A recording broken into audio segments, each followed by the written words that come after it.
venture to guess how the market will handle what is still very apparently a hot war with Iran come Monday's opening bell? Well, listen, if we continue to get headlines like this over the next 2 days, I suppose Monday might be a down day, might be a difficult day, especially if it gets worse than the headlines that you've just relayed to everybody, right? If they don't find this pilot, if they shoot down another plane. And look, it's the holidays. You know this as well as I do. It's Passover around the world. It's Passover in Israel. It's Easter here in the Christian part of the world. And so it's a perfect weekend. If Iran really wants to, turn the temperature up, this would be the perfect weekend to do it. And I think that's some of the anxiousness that went into last week and yesterday as we moved into the weekend. So, yeah, it's a little bit skittish, and if it stays like this, then I suspect Monday is going to be kind of a difficult day. Yeah, and by the way, there is another headline coming through via the Wall Street Journal. Mediators are saying that the latest effort to reach a ceasefire between Israel, the U.S., and Iran have hit a dead end. This current round, of course, was made by regional countries, these mediators led by Pakistan, to hopefully reach some type of ceasing of the fighting between the U.S. and Iran, and it apparently is not working. We understand, though, that the market really begins to become not inured to this kind of news, especially when a U.S. jet is shot down. But nonetheless, the market has, could you say, held up relatively well? It's of course, has to deal with the wave of bad headlines regarding oil prices. Yeah, I think overall, considering the market has held up well, and look, you saw it the other day when they thought the headlines were positive and there was an end in sight and Iran wanted to make a deal. You saw what happened to the market. Investors went piling right back in.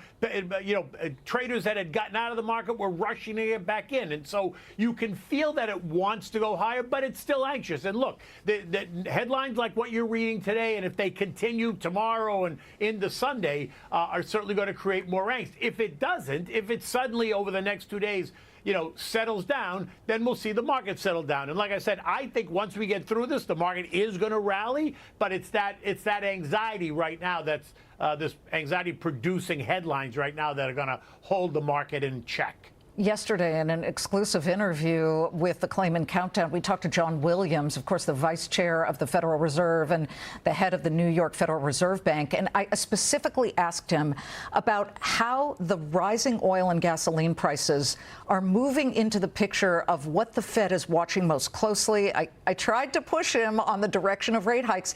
Here's what he said about all of it. So I think the uncertainty and the risks have increased, but they've kind of increased in both directions, both higher risks of higher inflation, but also greater risks of economic slowdown. And so, again, we want to balance those risks. I think monetary policy, with the actions we took last year and where we are today, is actually well positioned to keep those risks in balance, and that's what we need to do. We can't control everything in terms of, gas prices are changing, but what we can do is try to get monetary policy positioned so that those risks to achieving our two goals are in balance. So right now, I think they're in balance, but we'll have to watch that data as it comes in and see how the risks evolve over coming months. What comes first, a hike on rates or a cut? Come on, I'm asking.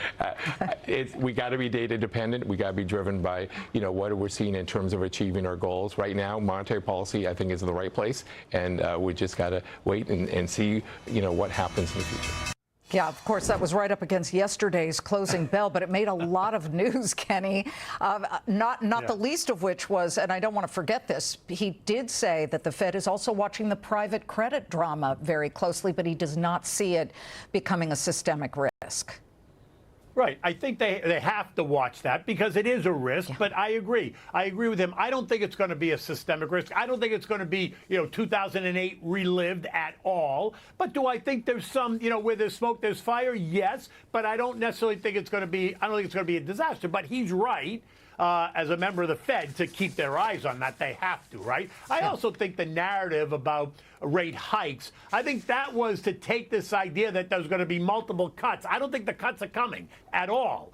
Certainly not in June, not in July. That's what the market says. The market doesn't even say rate cuts are coming later in the year at the moment. So I think this idea that happened last week about, we may get a rate hike versus a rate cut, I think that was more to get people to sit back and say, where we are is good right now, so don't expect the cuts. Let's whip through this because we always want to know whether we see high oil or not. No matter how high it goes, what are the non-energy plays that you're looking at right now, Kenny, that could make people money?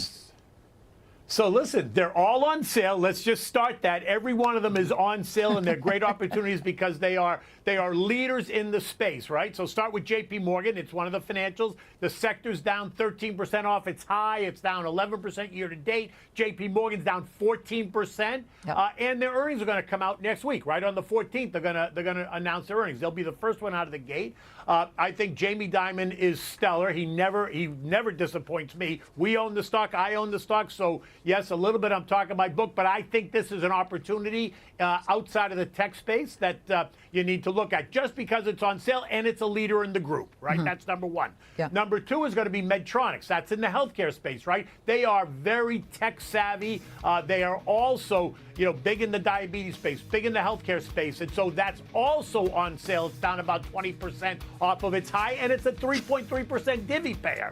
And the third one is Synopsys. People may not know it, but Synopsys is actually the one that drives all the design of the chips that NVIDIA makes, AMD makes, Taiwan Semi makes. So they don't make those chips until they go through Synopsys. And that's on sale as well, down 30%. Yeah, we like discount. We like discount on the Claman Countdown. Kenny, happy holiday. Pass over to you. Thank you. Happy Easter to you, too. Kenny Polcari.